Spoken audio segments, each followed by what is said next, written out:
সম্মানিত দেশবাসী ও মুক্তিকামী ছাত্র জনতা, শহীদের রক্তের বিনিময়ে ছাত্র নাগরিকের অভ্যুত্থানের মাধ্যমে আমরা যেই ফ্যাসিস্ট হাসিনার পতন ঘটিয়েছি এবং একটি নতুন বাংলাদেশের আকাঙ্ক্ষা করছি, তাকে নস্যাৎ করতে বিভিন্ন শক্তি ইতিমধ্যে তৎপর হয়েছে এবং নানা ধরনের ষড়যন্ত্র এবং পরিকল্পনা করা হচ্ছে। আমরা মুক্তিকামী ছাত্র জনতার পক্ষ থেকে স্পষ্টভাবে বলতে চাচ্ছি যে এই বাংলাদেশকে ফ্যাসিবাদী রেজিম থেকে মুক্ত করার জন্য এবং একটি নতুন বাংলাদেশ, জনগণের বাংলাদেশ প্রতিষ্ঠার জন্য সকল ধরনের ষড়যন্ত্রকে নস্যাৎ করার জন্য, প্রতিহত করার জন্য বাংলাদেশের ছাত্র জনতা কিন্তু সদা প্রস্তুত রয়েছে।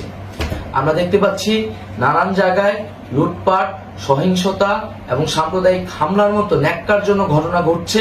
আমরা এর তীব্র নিন্দা জানাচ্ছি এবং আমরা মুক্তিকামী ছাত্র জনতার প্রতি আহ্বান জানাচ্ছি যে এই ধরনের ঘটনাকে প্রতিহত করার জন্য আমাদেরকে প্রস্তুত থাকতে হবে, আমাদেরকে দায়িত্ব নিতে হবে। কেউ যাতে এই আন্দোলনকে নস্যাৎ করার জন্য এই ধরনের ঘটনা ঘটানোর সুযোগ না পায়, সেদিকে আমাদের সদা সতর্ক থাকতে হবে।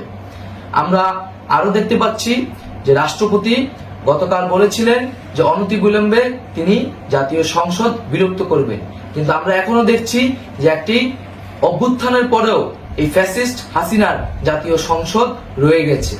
তাই আমরা ঘোষণা করছি যে আজ দুপুর ৩টার মধ্যে এই ফ্যাসিস্ট হাসিনার যে জাতীয় সংসদ, সেই সংসদের বিলুপ্তি ঘোষণা করতে হবে। যদি আজ বিকাল ৩টার মধ্যে এই জাতীয় সংসদের বিলুপ্তির ঘোষণা না আসে, তবে আমরা কঠোর কর্মসূচি দিতে বাধ্য থাকব।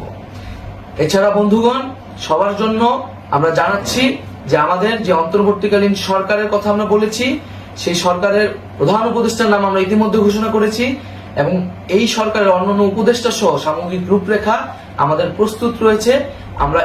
আমরা খুব শীঘ্রই সেই রূপরেখাটি জাতির সামনে উপস্থাপন করব।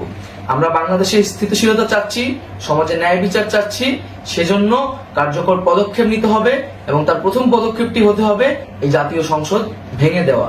এবং সবার প্রতি আহ্বান থাকবে, আপনারা শান্তিপূর্ণভাবে অবস্থান রাখুন, শান্তিপূর্ণভাবে এবং অহিংসভাবে এবং সকল পরিকল্পনাকে, ষড়যন্ত্রকে নস্যাৎ করার জন্য সদা সতর্ক থাকুন।